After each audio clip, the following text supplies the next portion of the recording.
Is my podcast on Spotify? Yes, it is. Just type in the Audacity. All right, y'all, let's get into it. I'm so excited.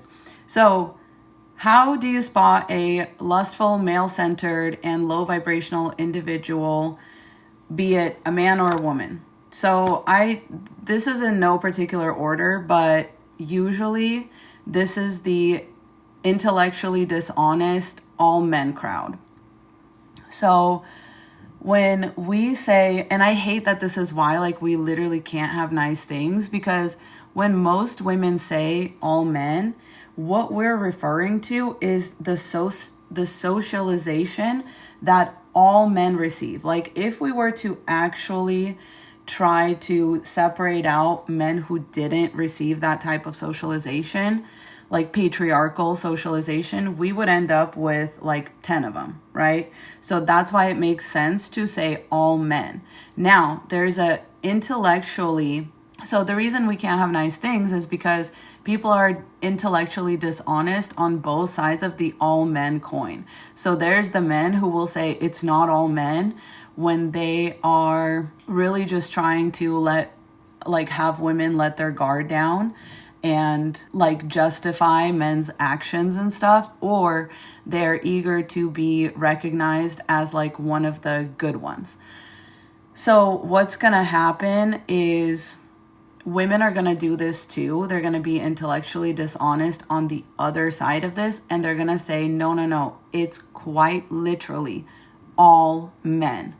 There's no exceptions. It is all men. Now, when I hear women say that, I still will give them the benefit of the doubt, because I once again realize that sometimes as, women or as a marginalized community in general, we'll say like it's all white people until it's no white people, right? And I don't argue with that. Or when people say like it's all men until it's not all men. That is an outlook I can get behind. When you start with the gender essentialism and you start saying that like, no, it is literally every single man. Like every single man is either born evil or turns evil at some point. That is where you have to understand that this is a low vibrational individual that is projecting that out. So whether it's, because we say the same thing about, fathers who will say not all men, but then teach their daughter, or whatever, that they need to be afraid of men, or like will start cleaning guns around boys and things like that. It's a very confusing kind of message. And it's a very, once again, it's just, thank you, Lex. It's very intellectually dishonest and unhelpful. First and foremost, it's unhelpful. Secondly, it is demonstrably untrue. Like, you can argue all you want, but there are men that just that have learned that the patriarchy has nothing to offer them. There are men who have, stayed with and were loyal to the same woman their whole life, benefited her, loved her to the point of invention or whatever. There are, gay men that support women. Like, it is not all men. But this is why, like, the feminist movement gets infiltrated by crazy people, right? People with alternate motives, right? And most of the time they have a puritanical, close-minded, gender essentialist type of thinking. And it really gives them an excuse to like further entrench the patriarchy, right? Because then it's like they start talking about the divine feminine and like the divine masculine, or they start talking about just other like any kind of gender essentialist type thing. They ignore the fact that trans women face very real misogyny and continue to discredit them as part of like what really needs to be a bigger and more inclusive movement. Like, we're kind of shooting ourselves in the foot, honestly, as women, if we are not, you know what I mean? Like, including everybody who faces misogyny. Sorry, y'all, I'm not reading the comments just because I will get distracted and just, like, lose my train of thought, but I will go back through like every 10 or so minutes and read the helpful things that y'all are putting in the comments.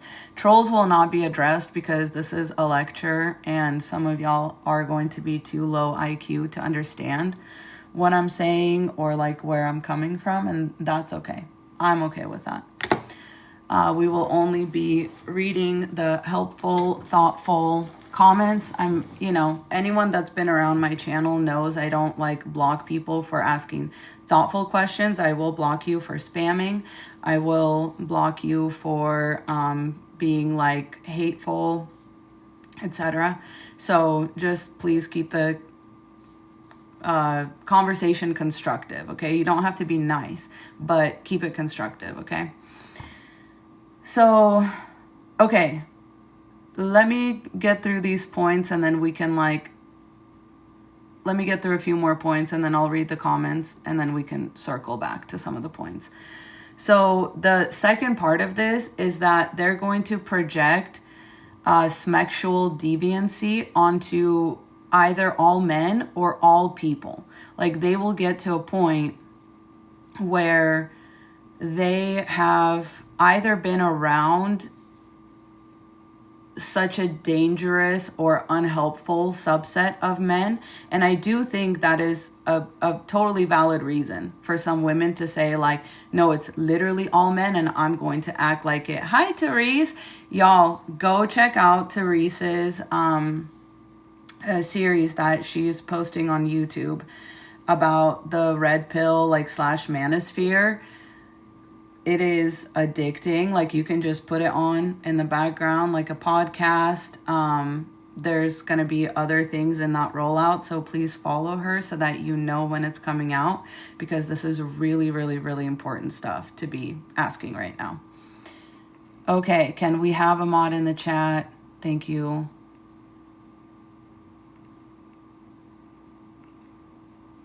Are people being trolls? I'm sorry, y'all. Okay. Let's just keep going. I have other people that are modded up. Maybe they'll show up and kind of help out. Please don't yell at the mod. They're being nice. I view that as like, it should be me doing these things and somebody's just nice enough to help out. So please don't be rude. They're doing their best. Okay. So what they will do is project sexual deviancy onto everybody or like all men, or they'll project sexual deviancy where there doesn't necessarily need to be any, and they will make it like as if it's the only like truth in the world, when that is, once again, it's demonstrably not true. There have been good marriages over the course of history, good, heterosexual relationships. That is not, and it's not like so rare that we need to make it like a hard and fast rule. We're actually working, I don't know about y'all, but what I'm actually ideally working towards is unity. I'm not working towards a separatist type movement, right? That would be intellectually dishonest of me. I am hoping that where we end up at is ultimately reparations of all kinds, and ultimately unity, and ultimately a matriarchal system, which men can be a part of. They just won't look anything like the patriarchy.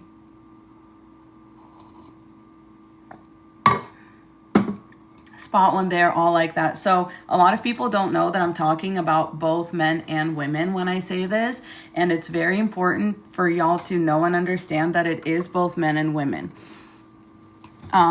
Female Trump voters, they belong to this category. Okay. Why is the opposite matriarchy? So the matriarchy is not opposite of patriarchy because it would be a woman leader instead of a man leader. Matriarchy is opposite of the patriarchy in that the world is not centered around withholding resources from each other, but it is children and mother centered, and it's egalitarian, yes. And so resources are spread out as is needed. You know what I mean? So it's kind of like a circular system, if you can picture it.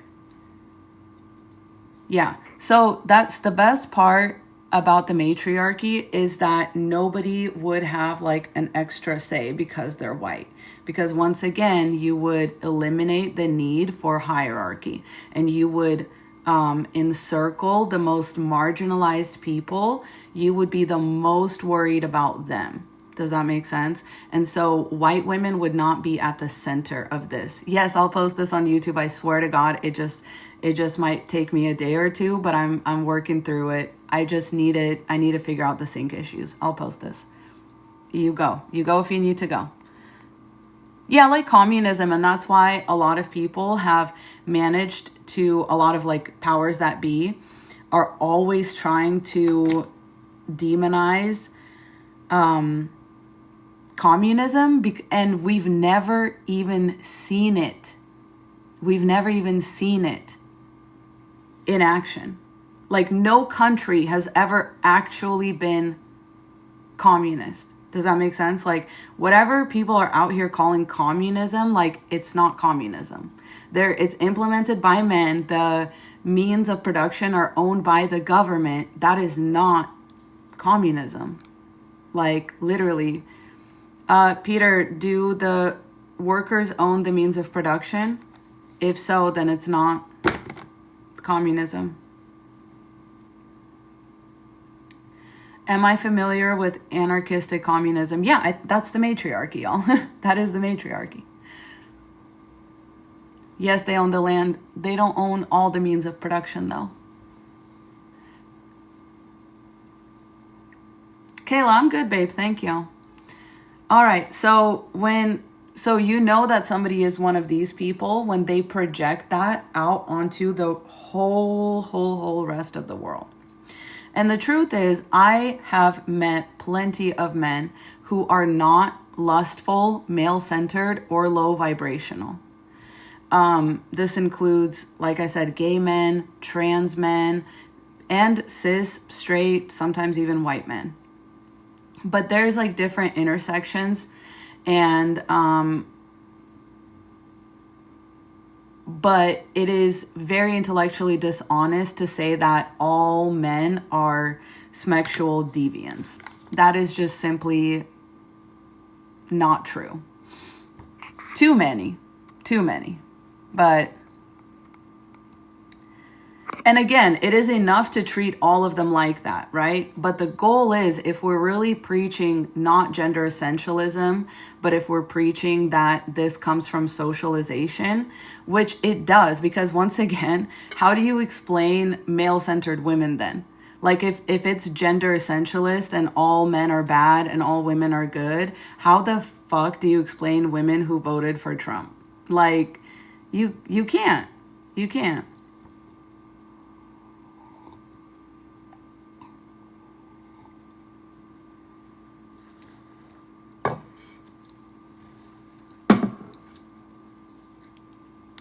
Thanks, Kayla. That's sweet. I never know if people are like trolling or not. Is there any good in Trump? So this is what we have to talk about, because men exist on a sliding scale, and well, all of us exist on the sliding scale, but it's the scale is the dark triad, and basically the other side of it would be toxic empath. So we are all somewhere in between that, depending on what kind of trauma we have and what kind of brain chemistry we were born with. Okay? Voting for Trump absolutely makes you a bad person, and you can argue with your mama. Especially this last time, you can fuck right off. Like, literally, you ruined everything.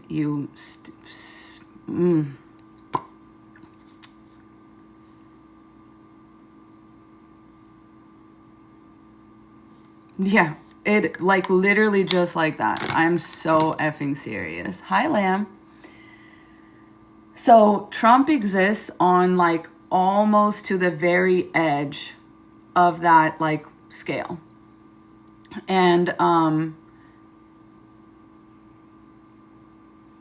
a lot of women exist on the other side of the like manipulative, toxic empath scale. That's like your covert, you know, narcissist. The goal is to find someplace in the middle. Like, you cannot be so manipulative that you are like giving of yourself so much but you want something back, right? So that's toxic.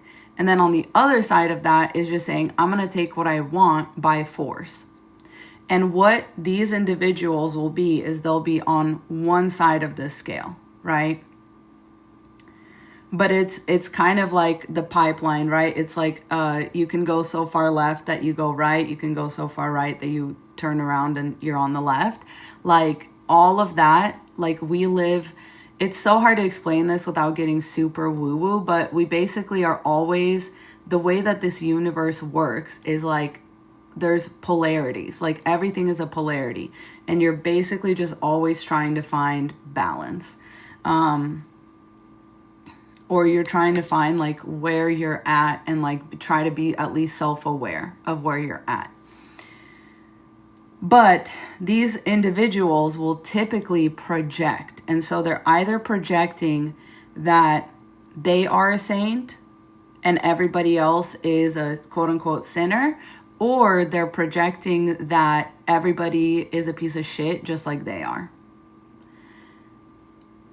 And either way, that's bad.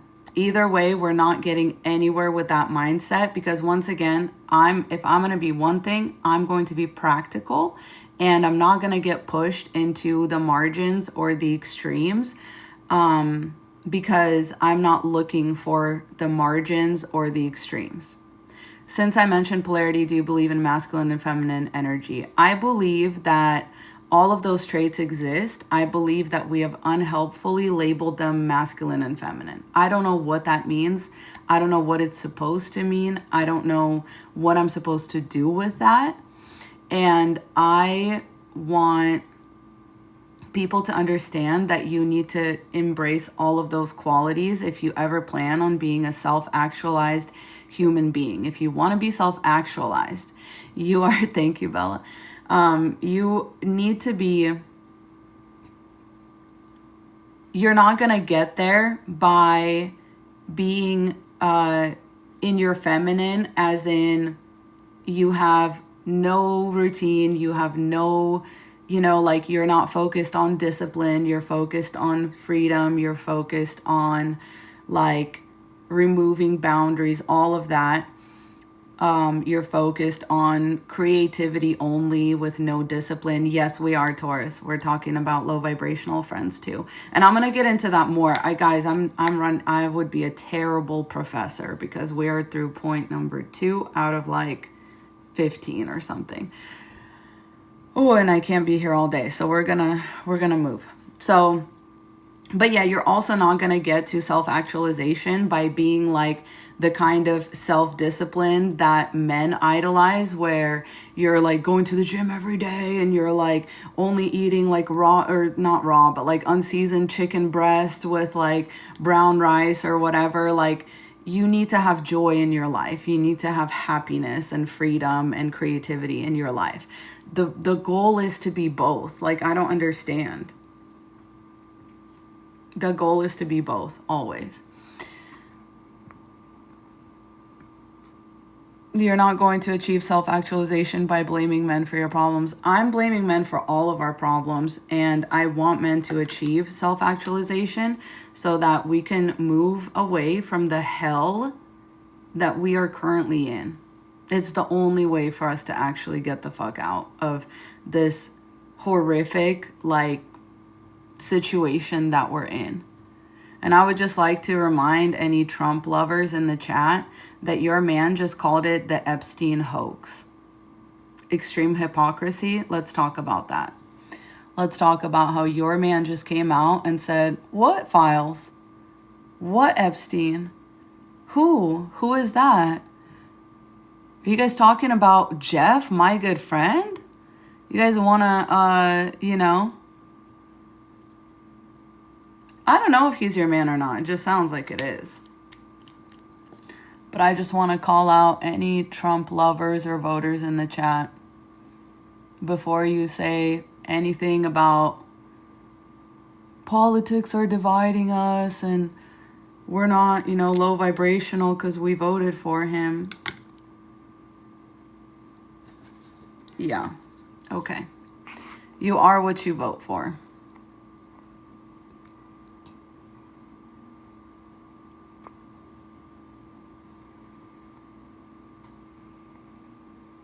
Oh, thank you, Missy. That's beautiful. Oh, thank you, Taurus. Y'all are so sweet. What's up? Yes, I'll be uploading this live on YouTube. I swear I'm not lying. I will. Honey, I'm a Cancer sun. All right, let's move on to my third point. That took long enough. So number 3, the reason that I talk about projecting sexual deviancy and like calling it, like I've seen like forward thinking, you know, like people that call themselves like feminist creators call smex fornicating. Oh, women won't stop fornicating with men. What? You know, anytime it starts to sound like I'm back at church, I dip out. I really do. When people start talking about men are evil, they are, they're all the same, they're all deviant, things like that, I just dip out. Yes, I'm a Cancer. Advice for the limerence girlies.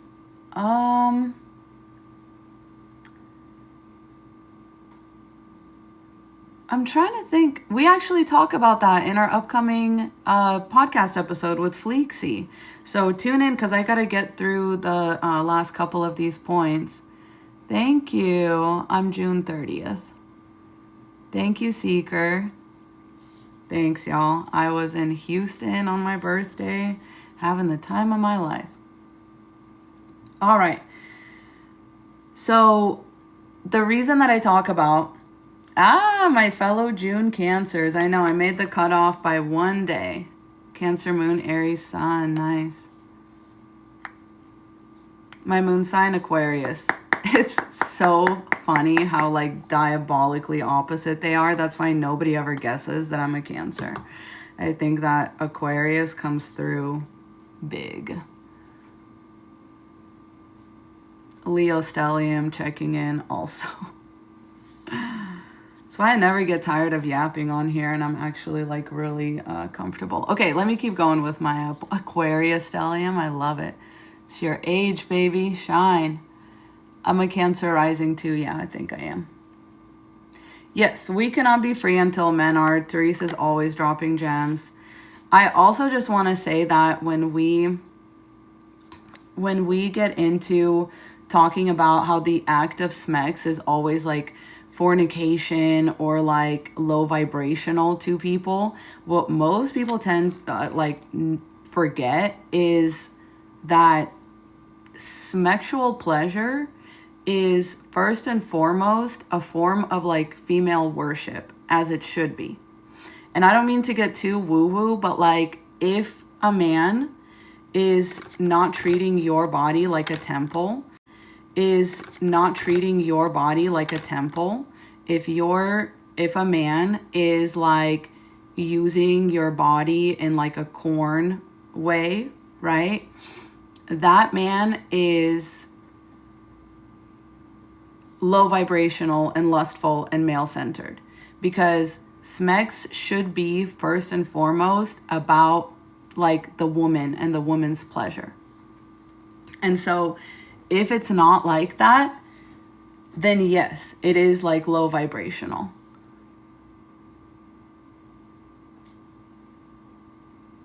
So I just want to say that, because a lot of people that talk down upon smex have frankly just had a lot of low vibrational smecks. And yes, society is absolutely overly freaked out, and it's also causing that swing into puritanical that I'm talking about.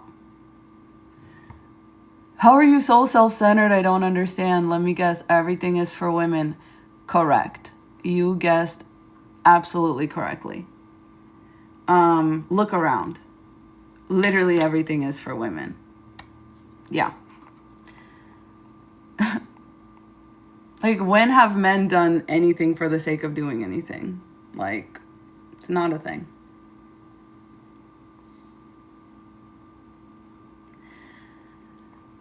All right. How to deal with an overly freaked out society without swinging to purity culture. So that's exactly what I'm trying to like. I'm so glad that you're here curious about this, because that's exactly what we're trying to get to the bottom of, because a lot of women have taken this approach and run with it as content creators in this space. And I personally think that that is an unhelpful direction for all of us to go, tempting as it may be, right? So we're all seeing that puritanical swing, and we're all kind of saying like, whoa, whoa, whoa, you know, let's slow down. This doesn't seem right. This doesn't feel right. But for some reason, when it comes to gender bioessentialism, it takes like more, you know, digging for people to really see that. So let's get into it, because gender essentialism like is one of my specialties, because I grew up around female narcissists. I'm not going to name exactly who, but just know there were multiple, and that's why I'm not a fucking gender bioessentialist. Women can be all of these things, and we need to never forget that. Anytime that you really feel like, you know, shitting on men a little too much, just remember that 52% of white women voted for Trump. That is extremely disturbing, and it gives absolutely zero credence to the gender essentialism, any kind of form of it, in my opinion. And yes, Taurus crybaby, bars. A telltale sign of lack of intelligence is a lack of understanding of nuance. And of course, a Taurus would understand that. Part of the reason why I adore my husband. He's a Taurus, Aries moon, Leo rising. It's a lot of fire, but he's very much a Taurus in that like it needs to be practical, and he keeps me so grounded, because I really tend to swing like, so, you know, I tend to go with the flow. Okay, so let me finish this point. Assuming that Smex has to be lustful / male-centered is a sign of denial and extremism, and just another way of perverting nature and controlling women. So the reason I say that is because when we talk like that about Smex, we forget that literally in nature, women are, females are the gatekeepers, you know? Females are the thing that sort of everything centers around. Most of nature is matriarchal, and it's, you know, female and child centered, female and offspring centered. And to me, whenever people talk about, you know, Smex and gender essentialism like that, I'm like, or, you know, insinuate things like, oh, men are just aliens that came from outer space and women fornicated with them, or aliens invented the patriarchy. It's like, well, no, because we have the male species in all of nature. Like, are those aliens too? You know, there's definitely species that don't like, that can go back and forth, or that are, what is that called? Ambisexual or whatever, like they can switch back and forth. But like, for the most part, you know, we see that especially mammals are not like that. And we're mammals. So user 189, I'm not going to read this comment out loud, but if y'all can see it, is because I don't want to give that individual attention. But yeah, so the reason that individual says that is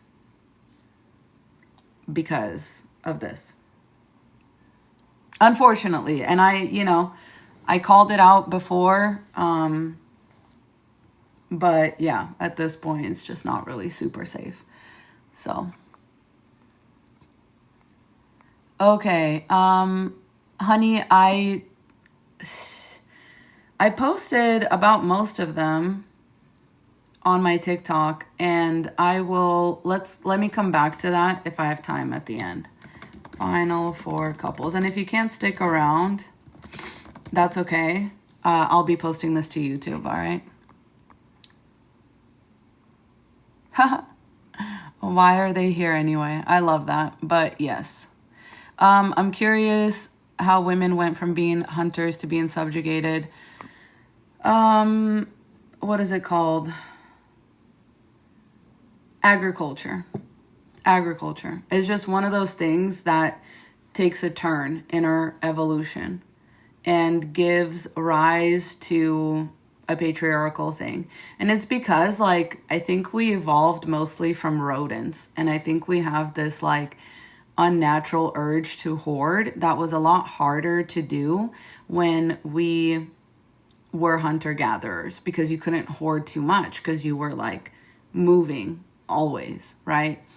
And I think once we were kind of given permission by agriculture to think that we can own land, that led to thinking we can own people, that led to thinking we can own women, that led to thinking, I think that, in my opinion, that's my theory overall.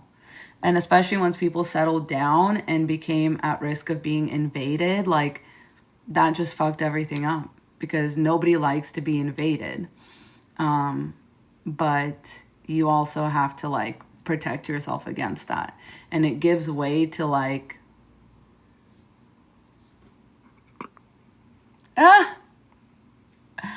I'm just saying, like, when you give mice the same conditions that we have, I mean, look up Princella, the Queen Maker, talking about, what is it, Experiment 25 or something, that rodent experiment.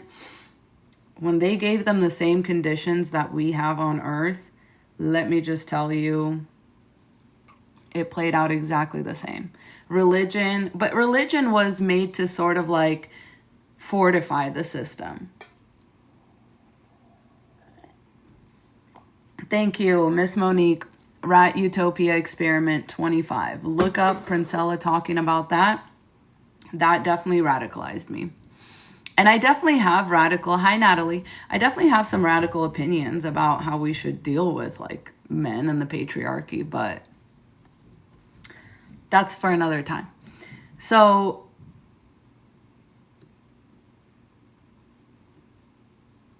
okay, my next point is making how to spot this type of individual is they will make everything about smex when not everybody is low vibrational and lustful like that. But both men and women can be that way to their own detriment. Okay, and other lessons that I learned from having narcissistic women in my life. Let me tell you, those women are lustful as hell. And not only that, but they will use smex to control, manipulate people. Shout out to Huda right there for sure. I definitely fear for her daughter, just seeing how she operates. Once again, I don't think it's equivalent. Like, I'm not the one of those, if those genders were switched, whatever, fuck that. But yeah, Sierra too, I guess. But it's like men respond well to that. So it's, I don't know. Do good men exist? If so, where are they? Really curious. I couldn't tell you that. The only way, I'm going to do a whole live on the best vetting technique next week, but the only way to vet for, good men is to be unapologetically yourself and selfish as hell. That's it. That's how you vet. You don't even need to like do all the other stuff. That's the reason why you need to like decenter men at some point, is so you can unmask. Okay, let's be honest. Most of us here in this space that are comfortable with talking about these topics, you have to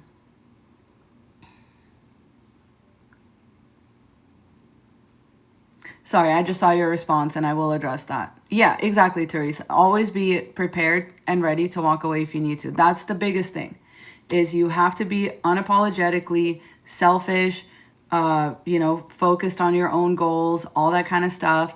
And you also have to always have a way out.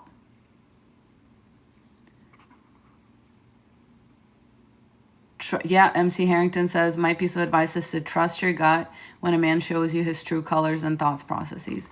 And if you're getting love bombed, there's really no problem with getting love bombed, as long as you walk away when that stops. Like, you know what I mean? And love bombed, don't listen to their words. Okay, don't listen to their words. Watch their actions. What I mean by love bombed is a man is like sending you money, giving you gifts, like all that stuff. Once that stops, you're out. But if it's just words, like, ladies, we got to be better than that. We got to be better than that. Don't do the words. Bye, Ken. It was so good to have you here. I will post this to YouTube, don't worry. Okay, let me get back to this. So,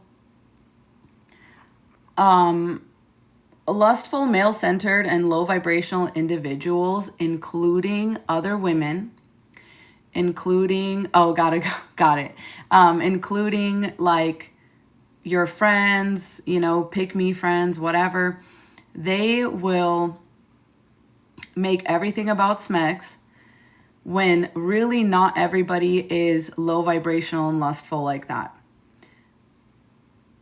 But absolutely both men and women can and are that way to their own detriment. And it's a lot more men than it is women. But especially narcissistic women will be convinced, right, that all men are lustful. And they usually go this route that's like, oh, everybody's man wants me. Or, they have this false idea that absolutely everyone is like attracted to them. Like they're like lustful towards themselves. And they try to use that to get what they want. Once again, ask me how I know, like it's from experience. And that's why, once again, I have never fallen for the gender bioessentialism trap, because women can fall down this because this is socialization.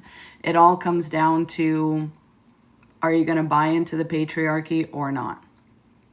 And a lot of narcissistic women will in fact bounce back and forth between like approximating themselves to the patriarchy and like powerful men or men with money or whatever, and then being like, no, like F all this, like it's just the girls, like whatever. And they just bounce back and forth because they can't make female friends. Like it's very, very hard for them to make female friends, and they will be constantly disappointed on both sides of these things because men, it's like a self-confirmation bias, right? When you are out here thinking that all men are lustful and, whatever, that's the kind of men you're going to attract because that's what you're going to put out. That's the kind of men you're going to attract because that's what you're going to put out. Like when you're using that to get what you want, right? Again, it's perfectly fine to think that in order to protect yourself and put the fries in the bag. Okay. All right. No, you're totally right. Cause I don't have that much time. All right. So point being that they just think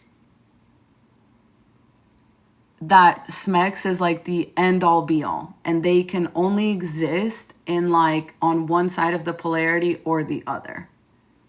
And then that's when it's like those friends that will be like, yeah, F men, like F that, let's go, do like a girls trip, like whatever. But then they'll meet a guy on the girls trip and like not come back.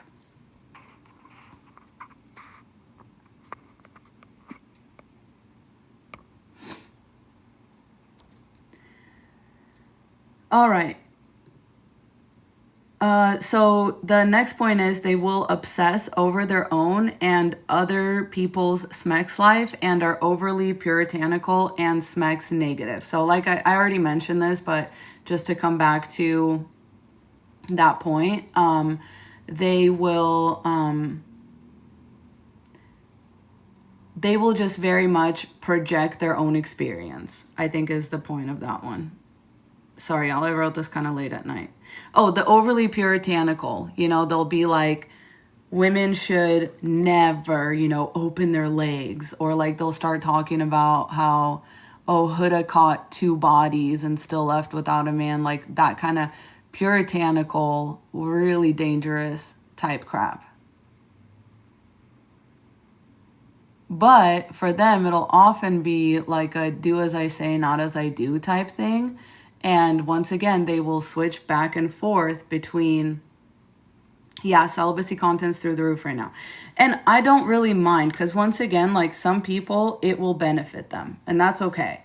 Ultimately, that's okay. But that's just how you know that you're dealing with this type of individual. And a broken clock is going to be right twice a day. Like I said before, I got by a church because the pastor was very harsh on men, very harsh on men, and calling out truths about how men act and what they expect and how they don't deserve it. And I was like, preach. And a broken clock can absolutely be right twice a day. Men think women can't get along because the only women they know are male-centered. Exactly. It's like that self-confirmation bias. Thank you, Therese. You're absolutely spot on. And once again, if y'all haven't yet, please go follow Therese and keep up with the Red Pill series that she has put up on YouTube. It is like a deep dive into the manosphere and basically has all the answers that you want. I especially love the breakdown of patriarchal religions within that series. It's chef's kiss, I'm telling you. I need to share. I'll share it on my YouTube too, to my community. All right, so I think I've already made, my pastor is Mark, not is, was for a little while.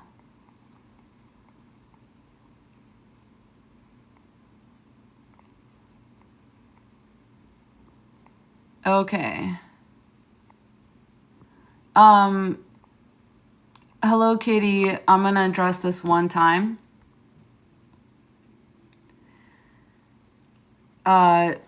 So should we get married or not? Because you're married, right?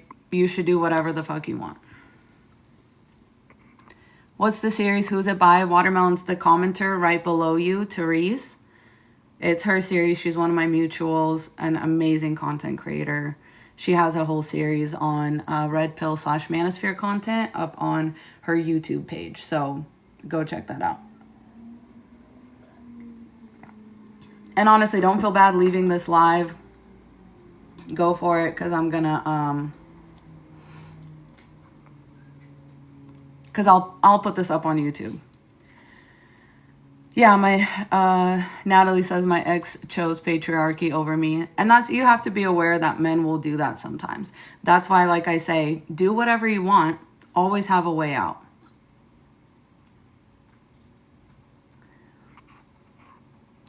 Is it silly to think marriage wouldn't exist in matriarchy? A lot of us crave monogamy. I think the whole point of a matriarchal society would be to do just whatever the fuck you want without having to rely on men to enforce rules against other men that are harmful to us. You know what I mean? We would have a matriarchal society would be first and foremost centered around protecting women and children. Within that system, you as a woman, would ideally feel safe to do whatever you want to do because you would be protected. Does that make sense?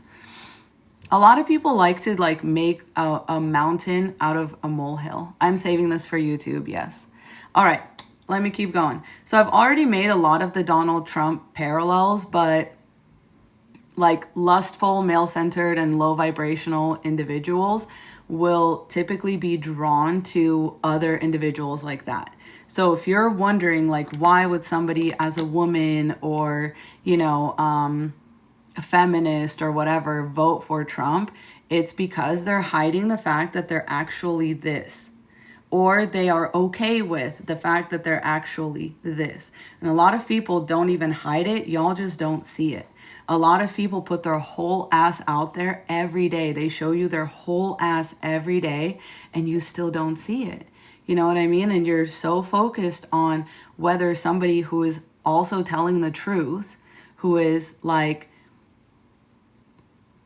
whether they're like married or not, or whether they have a boyfriend or not. Like, newsflash, you know what I mean? It's also like so dehumanizing towards women to be like, no, you're so stupid. Like, people like that hate women. Like, I'm telling you. Yeah, there are women, Therese, exactly. There are women who call themselves feminists but are male-centered. And again, the reason it's important to watch like Therese's series on red pill content is because whenever you find that women are employing that same type of rhetoric, but, you know, in the opposite direction, that is just as bad. Like, that is the alt-right pipeline, regardless, right? It all comes down to gender bioessentialism, gender roles, and, you know, these are the women that will be like, oh, well, if her husband is so good, then why does she work? Because women need to have their own money. Like, it's crazy whenever people like say that kind of shit about Shira. I'm always shocked. I'm like, do y'all not understand her message, or do you? Like, why the fuck would you ever be like, oh, why is she working? Go back to church. Go to church. Go grift in a Christian way, because you're literally Pearl the Pygmy at that point when you're saying, why would a woman work?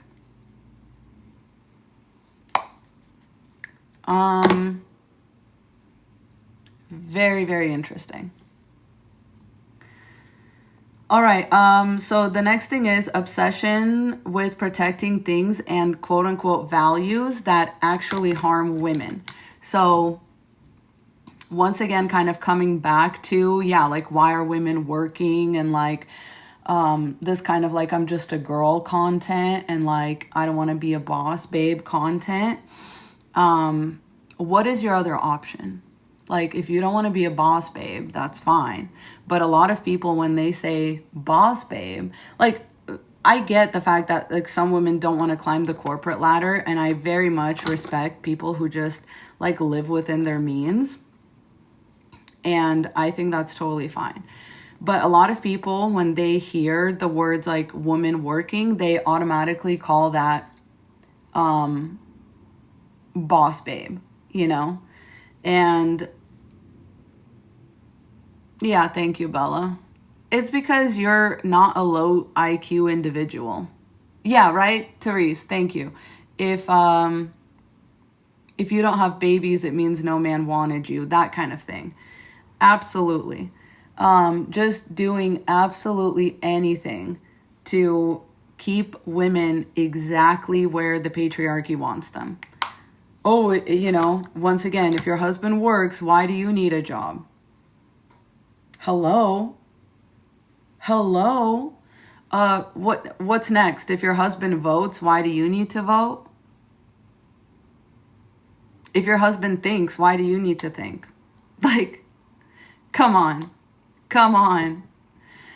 Let's see.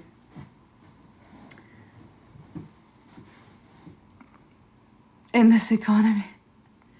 Caramello, I will address this really quick. I'm curious, how did you know your boyfriend was a good man for you? What were the green signs?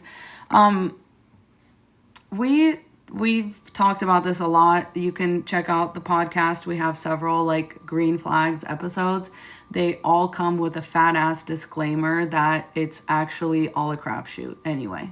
The only thing that you need to know when you go into dating or marriage, or God forbid having a child with a man, I'm not antinatalist, but it is just so dangerous statistically and so like unbeneficial to women statistically that I fear recommending like having a child with a man. But you should always do all those things for yourself, and you should always have a way out no matter what situation you're in.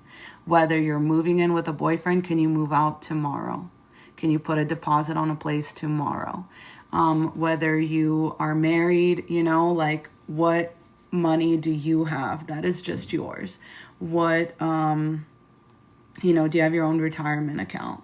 Like, even if your husband is like actually retiring you and paying you a salary, is he also like increasing it as you go, like in accordance to what your career would have been, right? Because you can't really put that on a resume, right? So just keep stuff like that in mind. That's really, really, really the only thing you can do. There's so many like that, you know, because anytime that I post anything about like green flags, there's always a bunch of women in the comments being like, yeah, he did all that and he's still blank, blank, blank, blank, blank. So you just, it's literally that simple. This is why we fought for the right to work. This is why we fought for the right to vote and then voted for the right to work. Like, this is all very important. And to ask women questions like, why do you work when your husband has a job, is honestly fucking stupid. Like, you are a fucking idiot if you're doing that. I'm sorry. Okay. Obsessing over men's or women's parts too much, okay, is another way to spot lustful, male-centered, and low vibrational individuals. So anytime, and this ranges from, right, I can see your labia at the gym. Why are you looking? To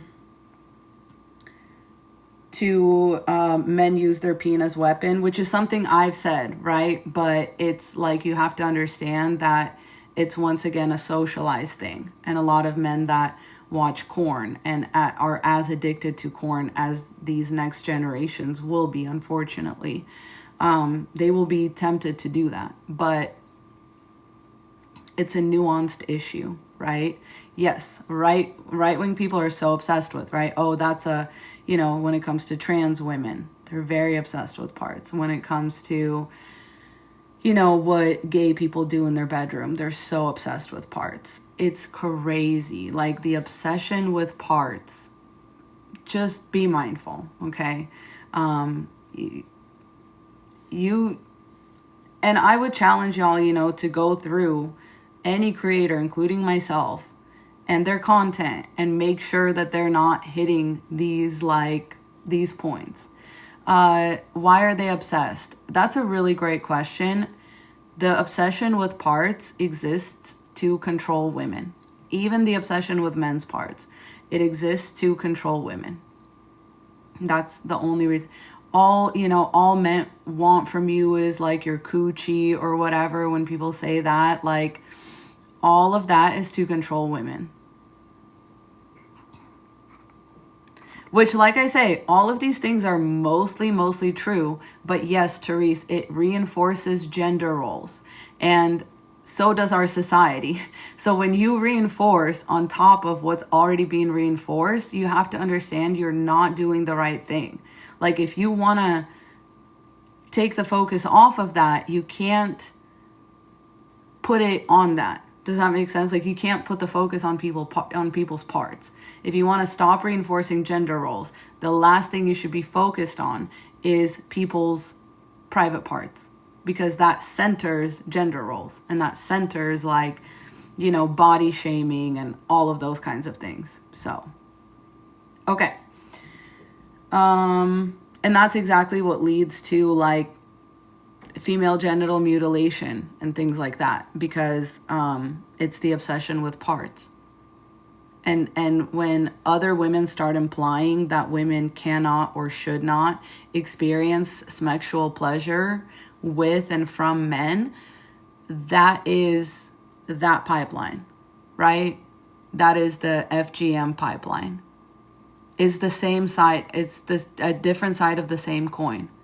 Women cannot or should not enjoy sex with men is the reason that women get genital mutilated to this day. So just think about that shit. You know what I mean? Before you go like hyping up somebody's content, and like this goes out to myself included.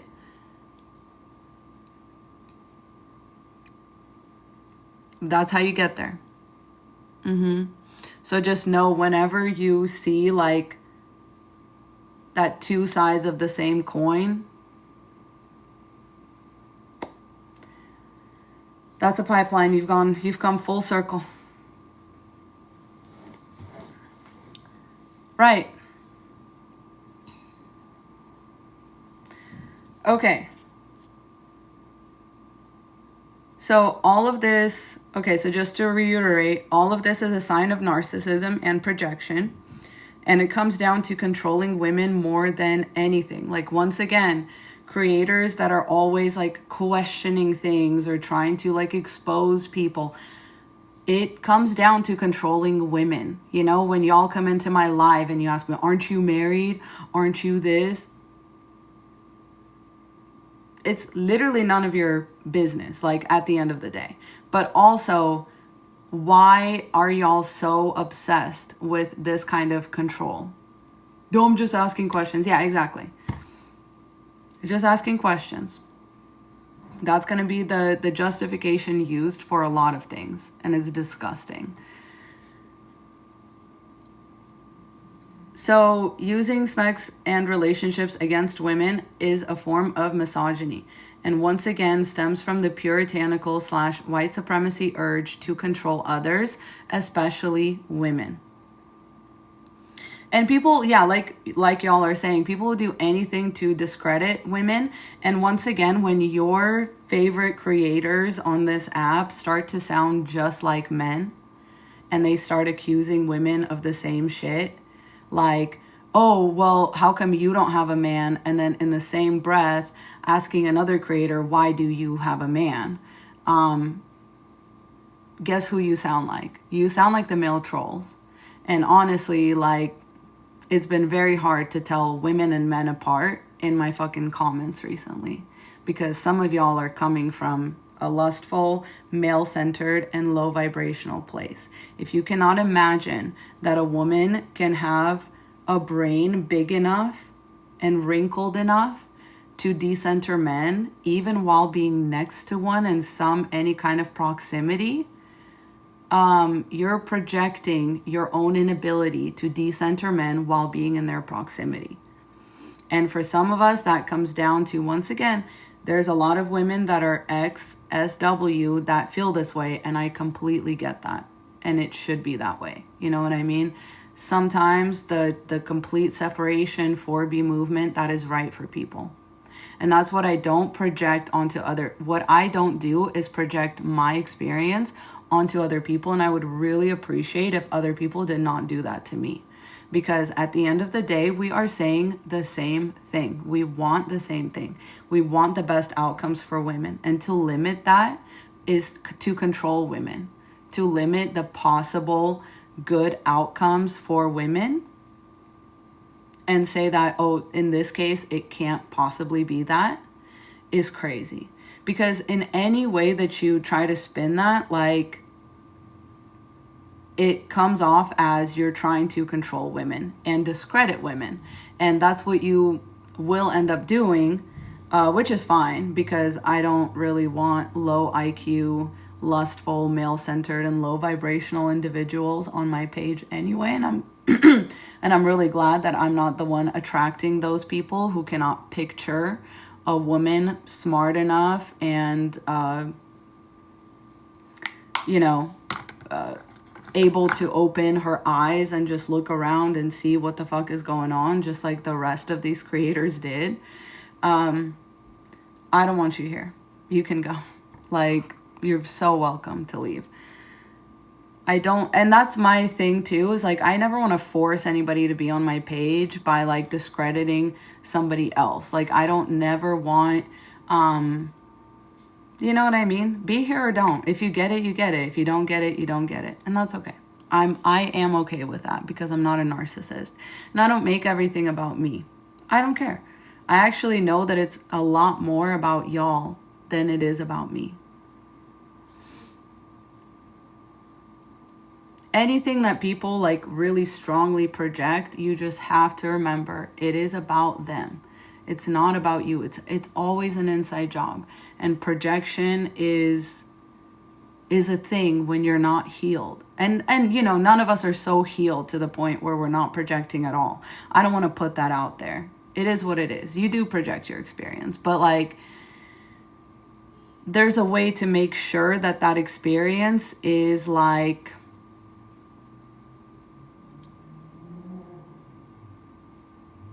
something that is helpful to other women. I don't know. I got to work on that point a little bit. McKenna says, my question was about how can you preach equal rights but also not go 50-50, asking for myself. So the most equal thing that a man can do is not ask you to go 50-50. That is actually extreme inequality. Okay. That, I mean, like, I don't know if I need to explain that further. Let me know if I do. But it's more about equity rather than it is equality. Because if we take a look at how women affect men just by being in their proximity, like it's you know, everybody knows the statistic about men live longer when they're married and women live less longer when they're married. Everybody knows that statistic, but a lot of people don't know that men with daughters live longer than men with sons. A lot of people don't know that, what's the other thing I was going to say? Hold up. Oh, that basketball players literally play better when there's baddies courtside. Men will always get more from you than they are able to even give you, because how do you quantify years of life, right? It's the least they can fucking do.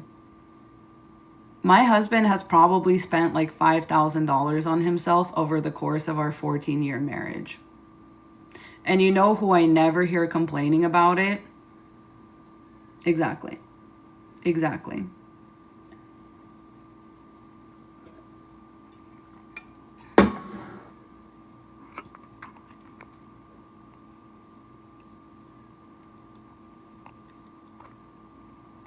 Yeah, well, McKenna, I hope that helps.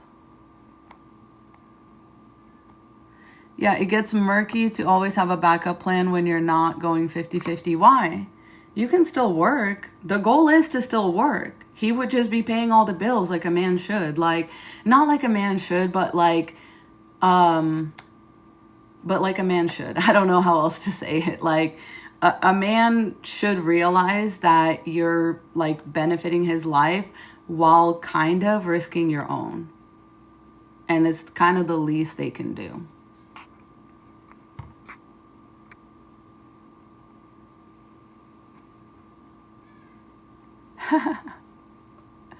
Yeah. Okay, good. All right, let me move on here real quick and then we'll come back and chat. So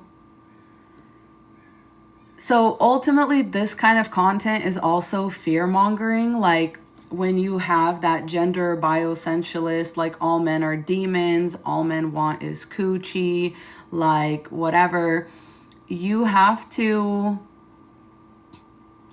understand that this is like very much fear-mongering, and it is usually based on somebody's experience. And a lot of women come from, you know, frankly, because of men. This is where it gets like sort of muddy and complicated, but it's like we still have to hold women accountable, right?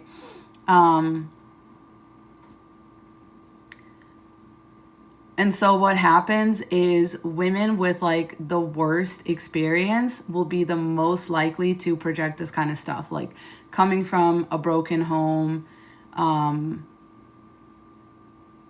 working at certain establishments, like having, you know, being involved with certain types of work. And I don't just mean SW, and I don't mean all SW. I just mean that the kind of, unfortunately, the kind of people that certain environments attract, and the kind of familial structures that most people grow up in, it makes it very, very difficult for those people to see things like in any way objectively. Even being a waitress, yes, exactly, a bartender, you know, restaurant jobs, any kind of service industry as a woman, you will have, like, it attracts men who think that when they have money, they have control. And it's unfortunate. But we don't want to become like fear mongers to the point where, again, we're projecting, right? So that's the reason why I don't do as much as some people want me to, for whatever weird fucking reason. But that's why I don't do the, like, how do you find a husband type of work, type of content. That's why I don't do vetting content even. It's all a crapshoot, and I would never project my experience. And yeah, you are telling the truth, but about what happened to you. And that's the important part to remember. You are absolutely telling the truth, and it can be extrapolated, absolutely. And that's kind of, you know, that's what I do on here. And I don't actually have any problem of SW giving advice. I want to make that very, very clear. I think they should give advice. I think that they give a lot of good, solid advice. Please don't get me wrong, okay? This is, once again, I want to avoid being pushed towards extremes. When people say, oh, this is why I don't like... I love it when women do anything, okay? If a man is asking, I love it. If, you know, a male-centered woman is trying to shame another woman for, like, SW, whatever, I love it. But I also acknowledge that these are very nuanced, very complex issues. Like, would we have SW in a matriarchy? I don't know.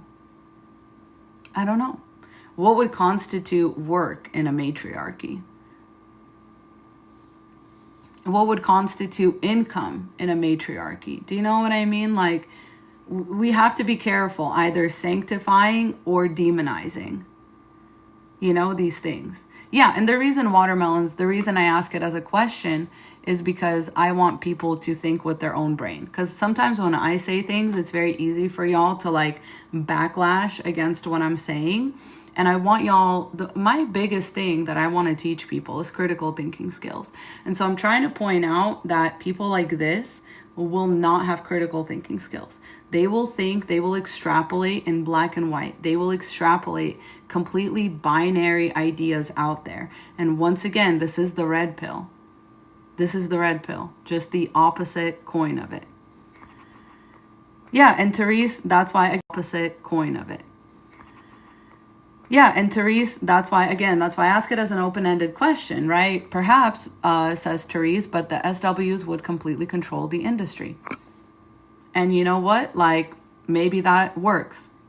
Yeah, binary thinking is alt-right thinking. And once again, if you are new here in the live, please check out Therese's series on the Red Pill. And Red Pill Nation is what it's called on YouTube. And she talks a lot about this in her series, the binary thinking, the, like, pipeline, the religious, everything. And if you have to leave this live to go do that, please do, because I'll be posting this on YouTube without all the pauses and without all the irrelevant stuff. So...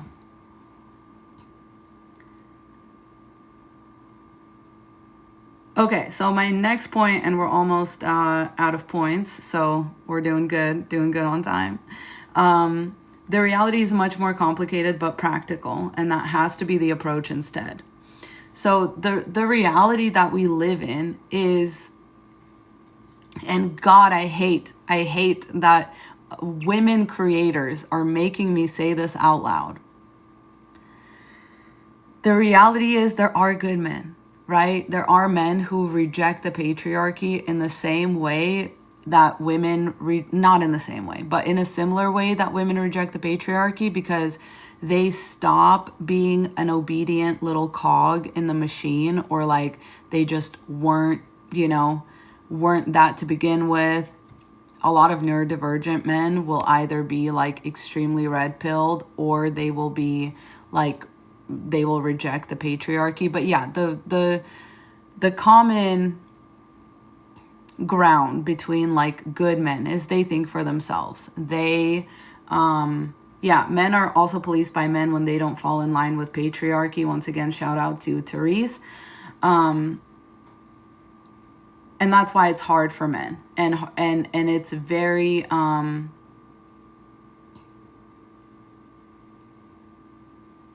it's very socially enforced, and oftentimes violently. Again, shout out to Reese, because the patriarchy cannot stand to lose too many cogs. That's basically what it comes down to. But to be a cog, you just have to not think critically. You just have to go with the flow. You have to be a good follower. You have to be very submissive. And unfortunately, most men are that, because again, they are trained into submission by other men, right? It's like you get like flicked on the nose enough and you just stop thinking for yourself. Yeah, public offender definitely comes to mind, because he's so brutal with it, and he calls himself out, and he directs his work at men. That is the only type of male content creator in this space that I will ever respect. And so far, I have found one like that I would actually vouch for, and I still wouldn't be surprised. Do you guys know what I mean? Like, and he wouldn't want me to be. Like, that's what I love though. So yeah. All right, let's go to the next point. So one thing you really don't want to miss about this kind of person, whether they are a man or a woman or non-binary, whatever, is they will be greedy and obsessed with money. This is actually a lack mindset. So when people talk about, I got to get that money, my goal in life is money, you should only deal with men for money. First of all, know that when you deal with men for money, you are dealing with sociopathic men for the most part. Like, not a whole lot of men are able to make these exorbitant amounts of money doing something that is not sociopathic or overall harmful. Okay? And a lot of the good men, once again, will not be good at like making it through corporate ranks, because you have to be somewhat sociopathic. Like, it's not just being good at your job. In fact, that is very rarely involved. Yeah, the money is never free. You end up paying with your health. You end up paying with your ethics, your morality, that kind of thing. And when you make money the goal, once again, you're thinking out of a lack mindset.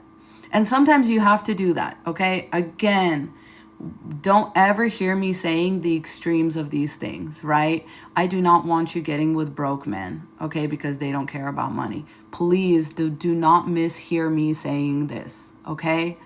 Men are, regardless of like being sociopathic or whatever, they're set up to succeed in the patriarchy. Yeah, they have more opportunities at work as men, which is why they need to be, like, if they want to be with a woman, they need to like be making money and make enough money to pay the bills and stuff like that. I do not buy the whole like, oh, I like want to be with a broke man because he doesn't care about money. No. Don't hear me as saying that, okay? Even a non-patriarchal man will understand that the patriarchy works best when it withholds resources from women. And so he will do his best to provide you with as many resources as possible. Does that make sense? I hope that makes sense. Please do not hear me saying that you need to be with broke men. Like, you do not, okay? Please don't do that. Seriously. Okay, thank you, Ken. I just, you know what I mean? Like, my stuff gets taken out of context a lot. And, you know, just, I'm just trying to be more careful about that, I guess.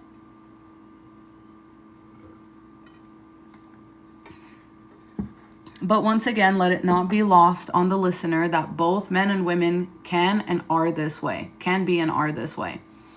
In my opinion, your first and foremost goal should be to be high vibrational, as in like happy, as in, and by happy, I don't mean like always pleased with your circumstances. I mean like deeply, deeply happy. Like life is service type shit. You know what I mean? I went to sleep and I dreamt that life was joy, and I woke up and I realized that life is service, and then I realized that service is joy. That's the type of shit I'm talking about, okay? You need to be first and foremost in touch with yourself, connected with yourself, therefore happy, therefore and again, I don't mean happy like smile on your face. I just mean like happy because you're always aware. You know how to handle your own emotions. You know how to do that. Clark Kent, thank you for the question. I will answer it. What do you mean by service is joy? So this, don't hear me saying this in a Christian way. What I mean is, a lot of people have this false assumption that it's like a toxic femininity type thing, which again, I don't really subscribe to positive femininity or divine femininity, but it stems from that pipeline where you're like, I'm just a girl and I just want to be taken care of, and I just want to go to the farmer's market and like read my book. That is not joy. Okay, that's you being a possession. That is you being like, that is you utilizing only a certain set of traits. You know, or some people think that like, I don't know. I feel like a lot of people think that once they've like made it, they will somehow be able to magically live off the grid and not participate in capitalism, but they're going to use capitalism to get there somehow. Like that kind of shit. Does that make sense? Like that's a lack mindset. That's weird. That is not how it's going to go. Yes, I will post this to YouTube. Yeah, liberation is scary. It's hard to step out of your comfort zone. And so when you realize that what it actually takes to be happy is not to have access to things, it's actually to just have access to yourself. And the way that you get there is doing service towards yourself and towards others. So you do that by staying like grounded with yourself, but also you're not so disconnected from your community and things like that, that you rely entirely on capitalism. Yeah, service is contentment, you know? Like, so some examples of things that I do for service rather than superficial joy is like, includes like just taking extra care of myself, like journaling, like stuff that I don't always want to do, stuff that sometimes feels like service, but is actually joy because it allows me to connect with myself. I also, you know, try and go out of my comfort zone to like connect with people in my community, to like do certain types of like service that I think is, I don't know, beneficial to the community in some way, shape, or form. I go out of my way to purchase locally from women from people of color, things like that, that you have to go a little bit out of your way, but it's like worth it. Like, I don't know how to explain it. It just feels better than like ordering it on Amazon, right? Yeah, Beth, this is an excellent point. Beth says a lot of the pick-me's serve their husband and kids, but don't know what community is. So that's why they're mean to other women. Exactly. So things like that you just have to like think about. Yes, I love that quote. Like, one of my yoga teachers said it one day, and I was like, damn, like, that's a good, like, that's something that Christianity tries to teach you, but they take so many, like, weird, like, guilt trippy things to, like, get there, that it ends up being that, like, pick-me type of service, where you're, like, serving someone because you're scared, and, like, you're living out of a lack mindset. Just heard the clip of Trump saying that a woman liked getting raped by him. Yeah. Lustful, male-centered, low vibrational. That's the checklist. I'm telling you, you will never, ever go wrong. And then, you know, you need to cut these individuals the fuck out of your life. And I'm so serious. When people act like this, it's so crazy. And they will, my last point is that they will operate out of a lack mindset in general. How do we react to these people in the moment? You gray rock. That's what I always do. I gray rock. There's a reason why I'm not like posting certain things even though I have them. There's a reason why I'm not out here exposing people even though I could. You have to gray rock. When you get in and you start wrestling with pigs in the mud, like, only one of you walks away happy, and it's the pig. You're going to walk away dirty and upset. So don't do it. Don't do it.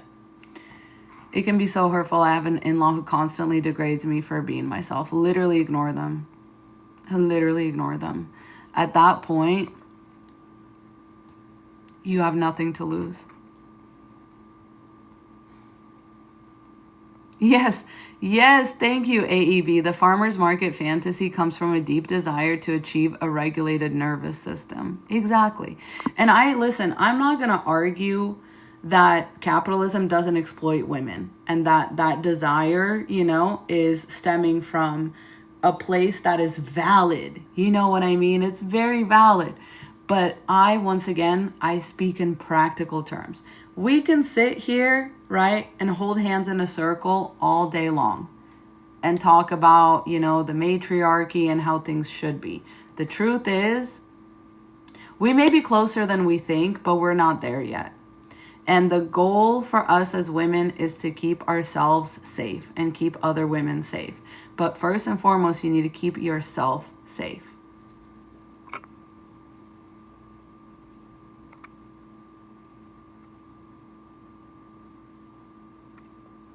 Yeah, I totally get it. Yeah, they're playing on the fact that women, especially mothers, are exhausted with family life. And it's like, who set that system up, though? You know, it's like, it's men that wanted to, like, subjugate women to be just baby-making machines and stuff. Like,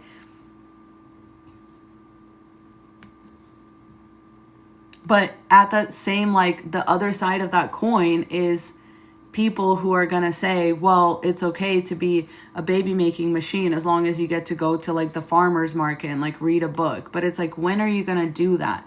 When this system provides you no community, no village, like nothing like that. You're literally just suffering. And, you know, a lot of these women that are like married to a breadwinner or whatever, they're like, yeah, I saw a video, like somebody tagged me literally yesterday in a video that's like, where a woman was saying, who's in the wrong, me or my husband? And the issue was that she wanted to go to a book club. And he made her late for the book club, pretended like he didn't know that was happening, even though she told him about it. And then called her like 10 times during the book club for her to come home and take care of the kids. And when she got home, the kids were in terrible shape. And the man had earplugs in, and was feeding the baby with a propped up baby bottle, and the baby wasn't eating. Like, what a motherfucking nightmare. But, you know, some of these women or whatever, or men, would have you believing that this is the end goal because he makes all the money. That's a fucking nightmare. That's why he should never make all the money. You should always, like, literally, if you cannot step out the front door with your own card with money on it that can pay for, like, X amount of months worth of rent, you know, with a job, with everything like that, you have no business, right, being married or having kids with a man. At some point, we do have to take responsibility as women.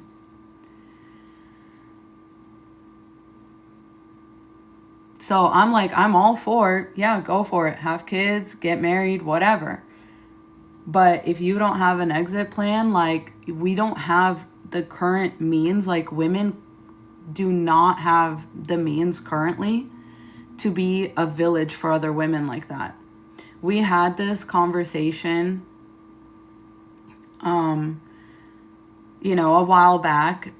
It started with, like, I think Cecilia Regina calling certain women out for saying stuff like, you know, why can't I lean back on the women's community when a man does me dirty? And it's like, because we don't have the resources for that right now, especially in America.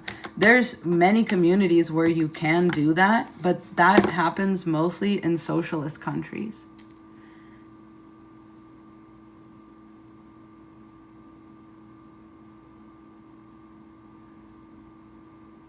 And that was the first and last time I ever did that, Ken, to be honest, because it still felt icky to talk like that. But it did need to be said. And it's unfortunate. I still like and follow that creator. Repost her videos all the time. She's super smart, actually. But like an official community, they can fall back on their family members who are women. So that's what I'm talking about. That wouldn't need to happen in a matriarchy. Because we should not be paying the price for men's sins. Especially, like, you know what I mean? So far on the outside of that circle.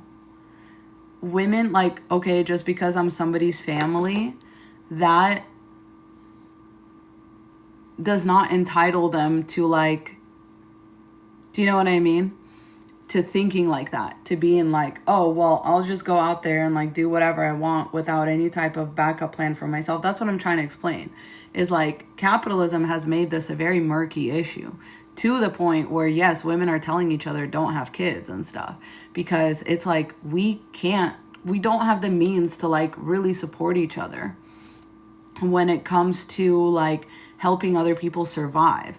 Because most people are just surviving, like, paycheck to paycheck anyway. And the people that are not surviving paycheck to paycheck, like myself included, I still cannot be so helpful, like, to more than one person. And honestly, like, I already do that. Like, I implore, like, or I have, like, a reparations type mindset, because even though I'm not from America, I wasn't, you know, born here, and I'm not, like, an American, you know, colonizer or whatever, I still believe, like, we still, as white people, we have privilege.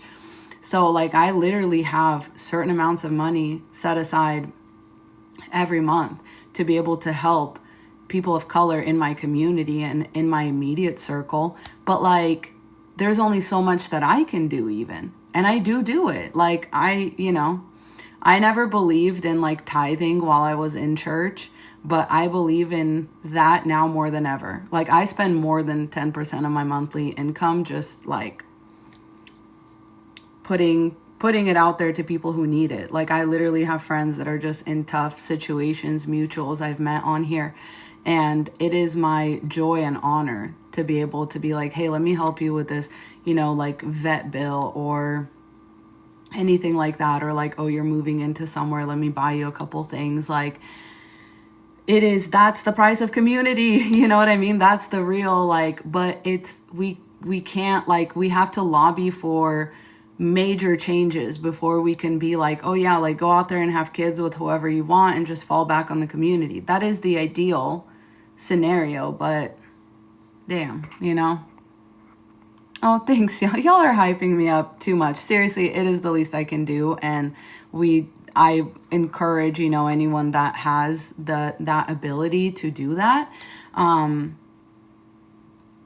Yeah, it's honestly like, I think a lot of also women in this space that turn out to be low vibrational have this idea that if you are successful, whether you're like married or not, you have to be like rich in the sense that you live rich, right? They cannot comprehend the idea that like that's actually low vibrational and unsustainable.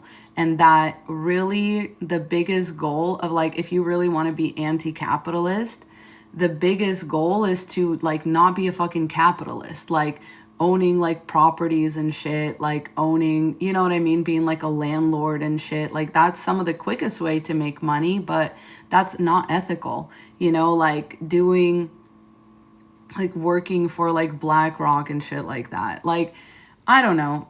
Obviously, people need money and they're always going to work for things like that. But to be rich, to me, is to be rich in spirit and to be like able to help others that are being failed by the system, like majorly.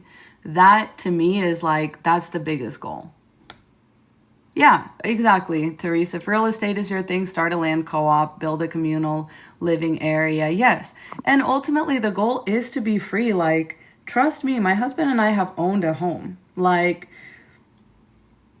it wasn't for us. It's just not for everybody. Like, a lot of people also misunderstand like the neurodivergent urge to like not have like too much stuff. Like I've had too much stuff. I didn't like it. I had a 3-bedroom house. Okay. I had a 3-bedroom house with a backyard, with a front yard, and it was more work than it was worth. I didn't like it. I did not enjoy it. I didn't like living in a fucking cul-de-sac. I didn't like anything about it, you know? And I didn't like the idea of buying land and building my own house. I don't like it. In fact, it is like comforting to me to live around other people because I grew up in an apartment building. Like, you can take the girl out of the city, you know what I mean? But you can't take the city out of the girl. I'm way more comfortable living in like a highly populated area where I don't have to get in my car just to get to the grocery store. That's not how I grew up. That's not how I want to live. That's very capitalistic and like annoying. And like just greedy for no reason. Yes. Please, again, don't hear me saying that ownership of anything is like bad. Like everybody's doing what they do to get by. I'm saying it actually sometimes it takes more privilege to be able to live a certain way than people think. Like it actually is more, you know, expensive in certain ways. And like to have community is going to require you to sacrifice some comforts. You know what I mean? Like having a house, like that was never a comfort to me, having a house. It was a constant source of stress. I love being able to put in a fucking maintenance request, y'all. There is nothing I love more than that. Nothing I love more than like not having to call my freaking dad. Like, oh man, the house flooded. Like, oh my God. It is, yeah. And some people just don't get that, once again, because they're low vibrational, like they're greed oriented, they're money oriented. And I'm like, I could have all the money in the world and I would still live a certain way. You know what I mean? I would just, there's like things that I would do with it that I already have plans for, you know, and none of it involves like having so much luxury that I can like show it off on the internet. Like, for what? For what? I'm not going to take any of that shit with me when I die, you know?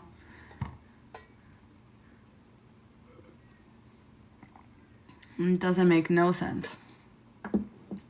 Yeah, I love Condo ownership, I love the idea of that because I think it's like the best of both worlds, where you're not getting like priced out by rent prices, and where you're still have like access to other people. You probably live in a more walkable area. Like, I love that. I think it's just like, again, I'm not trying to shit on anybody for anything. That's the last thing I want to do. I just want to clear up any misconceptions that people might have around the lifestyle that I lead, because we're so conditioned to think a certain way about, you know, wealth and success, that a lot of people have a very actually limited understanding, you know?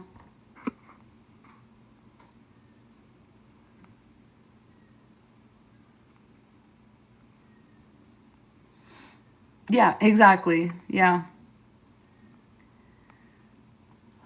Ken, speaking the truth, you spend more owning a house over renting in the span of 30 years. It's so true. And yeah, like, especially when you have, and like, it's funny to me when people like, it's, again, it's projection, right? When people are like, oh my gosh, like, this is how you're living, and like, this like discredits your message. And it's like, no, I think it like credits my message. I think it's actually very short-sighted to think of things only in terms of like money, luxury, flashiness. I think that's low vibrational.